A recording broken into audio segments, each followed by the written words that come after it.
complete arse. Thank you, sir.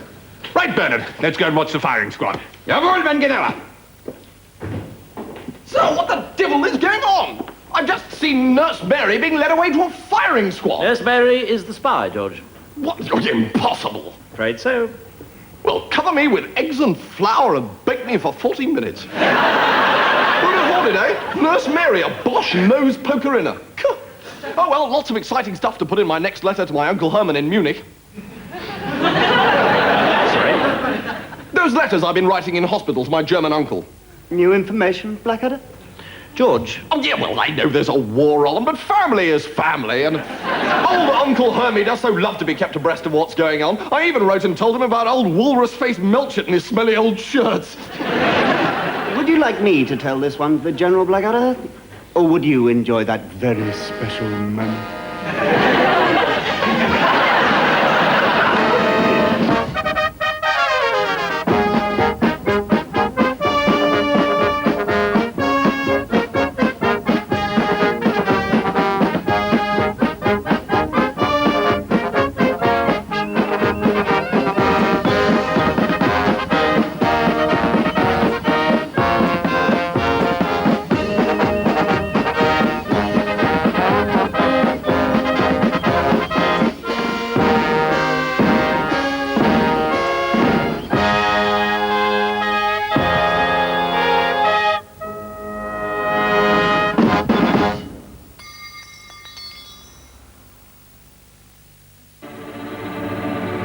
New from BBC Video, the Blackadder dynasty continues its passage through history. I heard quite an amusing story myself the other day.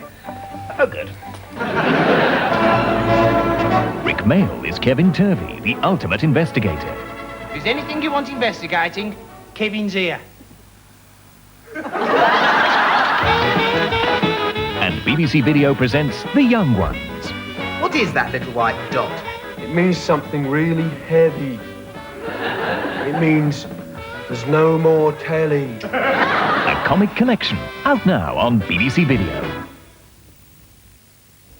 There's comedy over on 2 now when Derek invites Colin yachting, but the break soon turns into a breakdown for Smith & Jones in small doses. Another famous double act, Cagney and Lacey, will be here on 1 at 11:15, facing the consequences of an over-keen new girl in the team. That's after Peter Sissons and his team of panellists debate the issues of the day in Question Time.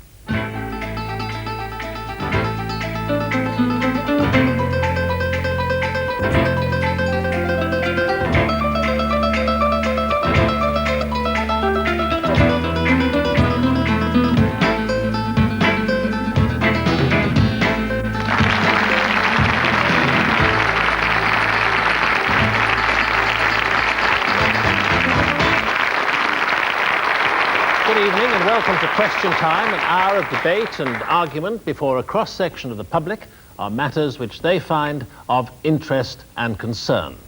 Around the table with me tonight are Edwina Currie MP, former Parliamentary Under-Secretary for Health. Mrs. Currie was the energetic and controversial minister who resigned 10 months ago after saying most egg production was infected with salmonella. She added to the monumental row by lapsing into an uncharacteristic silence, which appears to be in the process of ending. The damage to Mrs. Currie's career is still being assessed, but she's thought to be helped by having skin described by one commentator as armour-plated, bulletproof and missile-resistant. Gordon Brown MP is Labour's Deputy Shadow Chancellor, and he steps in tonight for Ken Livingstone at short notice because of the sensational developments within the last few hours at Westminster.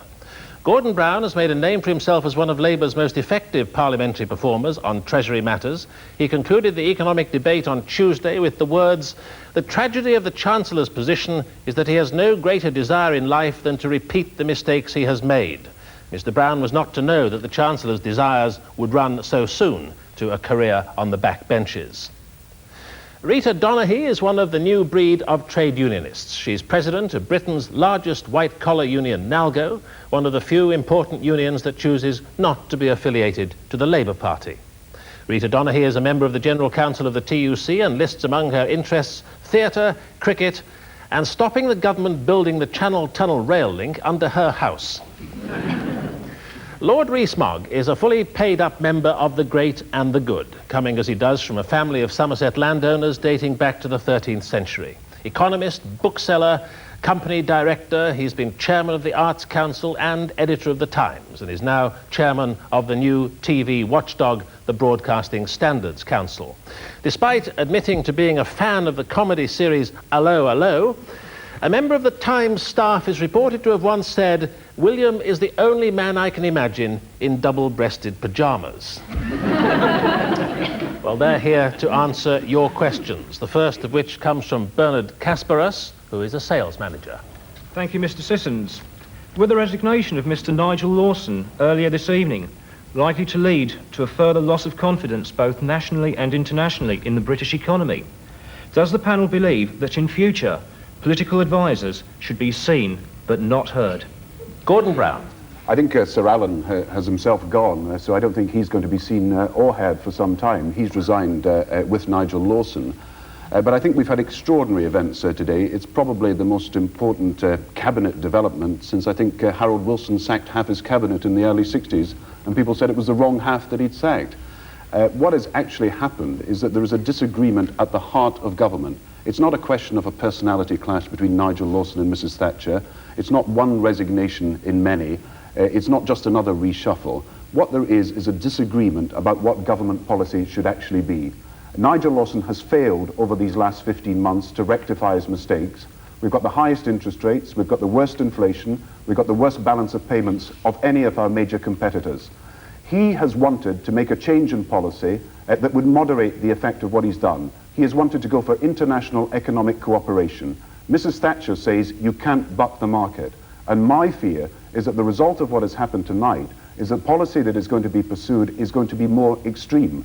I would be happier if Nigel Lawson had gone and his policy had gone with him, and we could actually have a policy that would begin to sort the problems out that we face. High mortgages, inflation, the bad balance of payments. Until that happens, then I do fear for the future of our country, and I think it all emphasises what John Smith and Neil Kinnock have been saying this week, that we do need a change not just of Chancellor, but a change of policy in the interests of the whole country.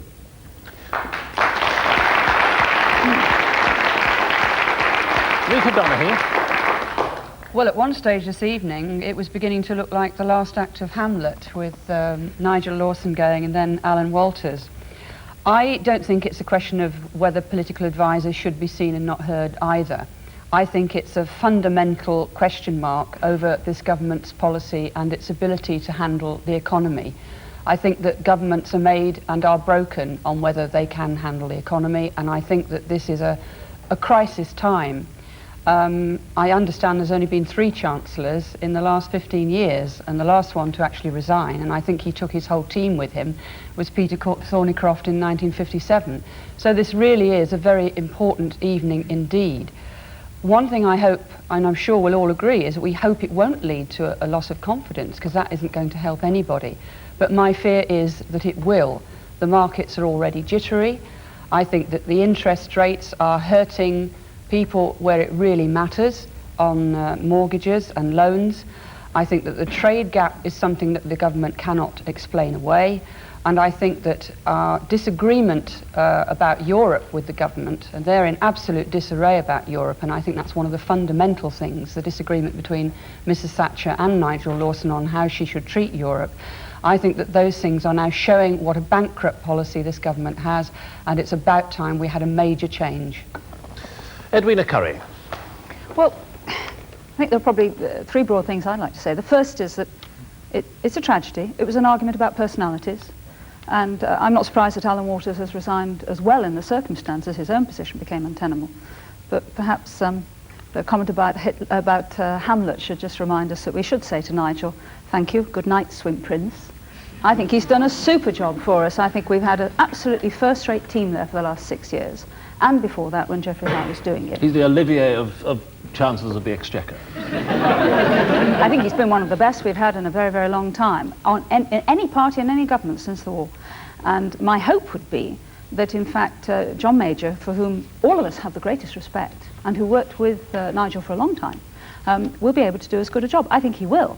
And I think his position is made a great deal easier by the fact that Alan Walters has gone. He's left him with a clear is his area. position made stronger? Because after all, if she were to lose, I think someone pointed out tonight, 2 chancellors in a row, her own position could be untenable. No, Perhaps John Major is in a stronger position than any chancellor has been for a number of years. Well, that could well be, and he's as tough as old boots as John Major as well. So I think he may surprise people a little bit. But in fact, I don't think there was any real disagreement on policy.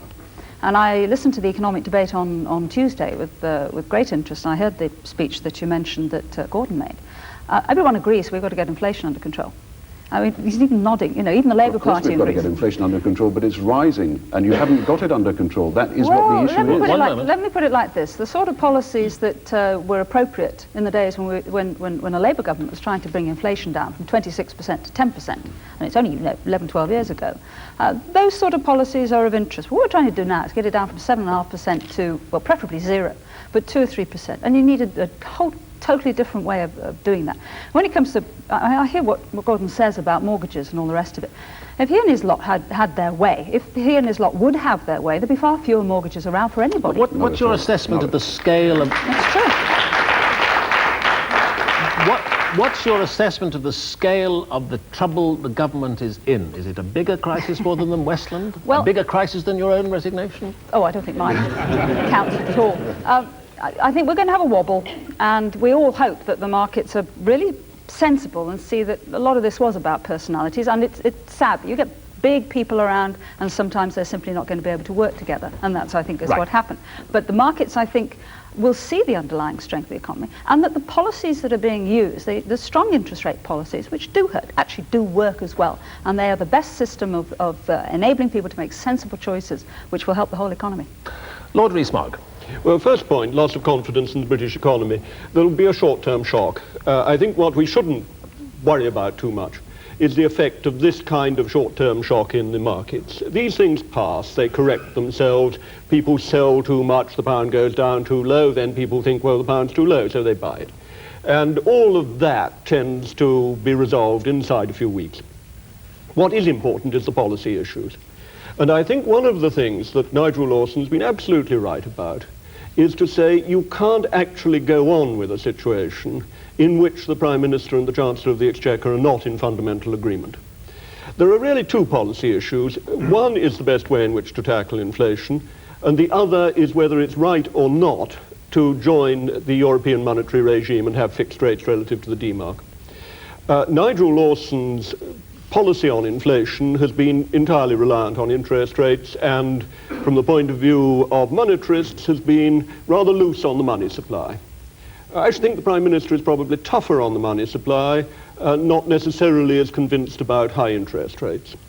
On the European question, Nigel Lawson wanted to join the European monetary regime, in my view quite rightly, but the Prime Minister very definitely did not. The worst of all situations was one in which there was this unresolved crisis at the heart of government, because so long as that was the case, there couldn't be any confidence in economic policy. Did Nigel Lawson then do the right thing, in your judgment? Nigel Lawson did, in my view, the right thing. He was put in a position where he didn't actually command the agreement of the Prime Minister on an area of policy which was very important to him. And what advice would you give John Major? Well, I think that John Major must have taken the job on the assumption that he shares the Prime Minister's view about the European monetary regime, which is that it's a sometime never proposition. Now, I think that's wrong. I think that we would do much better to go into the European monetary regime, but I think that not knowing whether the Chancellor and the Prime Minister put together want to or not was actually an even worse situation than them being firmly of the opinion that they are not going in for quite a time to come. I'm just hearing some information in my ear which suggests that British shares, I take it in New York, are opening 100 points lower, many of them, and there's expected to be a bloodbath when London opens tomorrow. A quick reaction to you on that sort of panic which may be already setting in? These sort of bloodbaths, sooner or later, provide buying opportunities. They're not, I think, terribly important. Gordon Brown? Well, I think it's indeed worrying, and I think there is going to be a temporary loss of confidence, and I regret that very much. But I think the important thing is that we know what the economic policy is and what it should be. Now, for Sir Geoffrey Howe to come to the House of Commons this evening and say that the government are going to continue to follow the successful economic policies of the last year seems to reduce the incident today to ludicrous proportions. Everybody knows the government policies have been failing.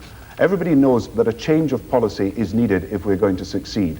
Everybody knows that British industry cannot succeed if interest rates penalise it and it cannot make the proper investment. And everybody knows it's wrong that homeowners should bear the full burden of high interest rate policies. Right. Now, these are policies that have got to change. And I think what we've got to look at this evening is whether when Nigel Lawson goes, we will have a change of policy, and whether the Prime Minister will wake up with the realisation that her policies are not working and they've got to be changed. And I hope that is what people take out of this evening, and particularly the Prime Minister. Mr. Kasparas, does any of that strike a chord with you? I think I agree to a certain extent with the analysis by Lord Rees-Mogg about the conflicts in the power base of the Cabinet. But the problem is, I really feel sorry for Nigel Lawson, because really, if you like, he's a victim of a lack of accountability in government. Because at the moment, in Britain, you've got eminent, influential people making public utterances which can influence our trading position, our economic position, and yet there's no way of questioning these assumptions, these statements, through Parliament by any means like that. Right. That's a good point. The ability of outside gurus or commentators to make decisions and make statements that take events beyond the Chancellor's control. Well, that's effectively, I think, why Nigel resigned. And I mean, that's what he's saying. He's an elected person, as we are, and he has to present himself to Parliament as we have to, and has to answer questions and make his case in debate. That's the essence of a democratic system. That's also part of the argument with the European system, because there, people like the commissioners are not elected people, they're not members of Parliament, and they aren't answerable to any parliaments.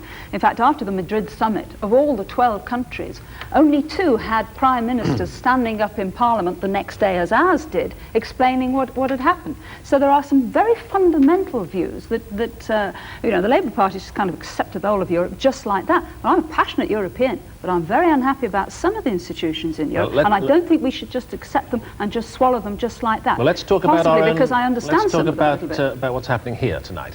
Let's hear another view from the audience. The gentleman there, the red tie. I think Edwina Curry's statement that it's a bit of a wobble is very much an understatement. I think it's very much like a San Francisco earthquake. The only trouble is the San Andreas fault is still there in the form of a Conservative government. Another view over there, gentleman with the beard. Yes, listening to comments such as loss of confidence and listening also to comments about economic policies, I think it's more of a loss of confidence, or the general person in this country must have a loss of confidence. You have a government that seems to be constantly squabbling among itself, they're resigning when they feel like it, passing jobs almost amongst the boys, and these are people that are supposed to be running our country. Right, thank you. You make the point. Gentleman in the middle there. Yes? I'd just like to know if we're going to find someone who's going to run the economy for us without the outside pressure on them, someone who's actually going to take control and who's going to have the full backing of the government. Because it's all very well having someone saying, oh, he's been put into office to run our economy. If someone from the outside is going to be so influential over the Prime Minister that they're going to change the mind of the person who's meant to be running the economy. Lord Rees-Mogg, it's your view, is it not, that the government does need an injection